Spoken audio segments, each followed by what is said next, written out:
Good evening. It's Facebook Love, number 97, I believe. I really need to remember to look at those numbers. Getting close to 100, which is kind of amazing. I believe today is 5 weeks since my office has been at home, a little over 5 weeks. And I have two things that I was thinking about today. One is summer, whenever it starts to be so warm and lovely. Almost every day I have these flashes of being in my childhood and teenage self. I had such a busy life as a kid and as a teenager. I was so free to explore. And then as I got older, I was working, being a nanny and summer girling for people, taking care of kids, and then running around with my friends. Just so much freedom, and I feel it bodily. So I found a poem that I wrote years ago when my son was small, while we were at our cottage, that's kind of about that feeling. And then I realized that I had a poem for Memorial Day that I'd written a few years ago that I never ended up sharing because of the explosion after George Floyd was murdered. The civil rights movement has exploded. We've had 5 weeks now of ongoing protests, marches, actions in Congress and various state houses. And this poem about Memorial Day is more about my feeling about the men in my family who have almost all served in the military, as well as in various ways as later in their lives, not as soldiers, but service in their church or in charities or in public office. So I wrote a piece about that a few years ago. So that's what I have for you today. It's very dark and we're having so many storms, the dramatic summer weather. Okay, so this one from 2012 is called August Morning Plainsong. Walking up the steep hill to the hotel, my thighs brown and muscled, pumping rhythmically past and past, sandaled feet parallel in the sandy slick covering the pavement. Beach towels billow on lines stretched cottage to tree branch. Turning, the lake winks from wave tops, air smelling of clean rocks and green leaves, birch bark and pine needles. In that demandless moment, the world turns and absorbs me. August Morning Plainsong, an original. This other piece doesn't have a title, but I wrote it on Memorial Day 2016. We would have been in the middle of the election season, and I was probably already getting alarmed and upset by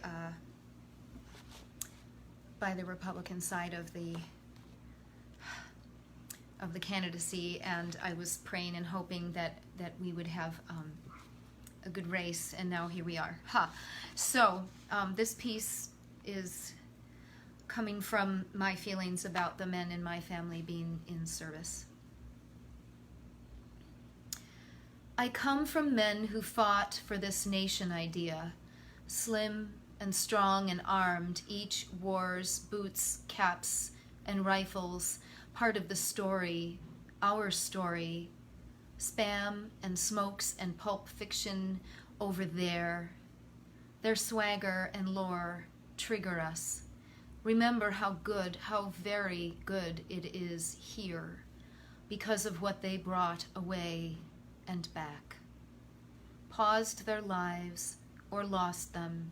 So proud we are to defend it, this idea of a nation, culture of freedom for each one within the whole fabric, made of ones, strong and slim, giving some or all to buy it. We remember now, we should.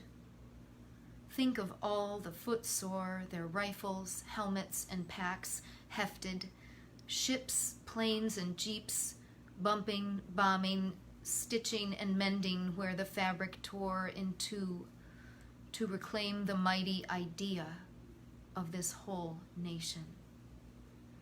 But I'm hoping another hope. Twisting my hands in prayerful pose, heart open to time to come, when we celebrate memorials so far past, hopeful not my son, nephew, niece, or grandchild will ever pause or give it all, armed to serve and slaughter for the idea. Hope instead to grow sturdy, wide-reaching branches to cover us so we can't help but hear, create a new way, before threats uttered bring troops to soil, bombs to air. Let our beautiful idea include freedom from fiery combat, from forced peace short-lived and ever broken. Let our fame be the idea freedom costs something before the battle, something so everyday in practice it halts that false peddler of pride, war, with its ever more memorials, more bloody glory. Rather, eyes see, ears listen, hearts know each can live free. Land, water, oil, sky, space are not to own, barter, or vanquish, not anymore. Memorialize then how we had an ancient idea of wars before, but no more. May 2016. Untitled. A friend of mine, a dear friend, whose father was in World War II, was on day 3 of D-Day, storming Normandy, and she told me the story as he told it to her and had some photos of that day. And I recently read how our future president, who was such a brave and amazing leader, Eisenhower, was prepared for both winning and losing, and prepared to be humbled if his judgments were wrong, that he would sacrifice so many people on both sides to save our idea, to save the thought that humans could live in freedom and make choices for themselves as nations. I would like war to be rare. I would like conflict in our physical bodies to stop. I would like us to find new ways. This is Facebook Love. I'll see you again.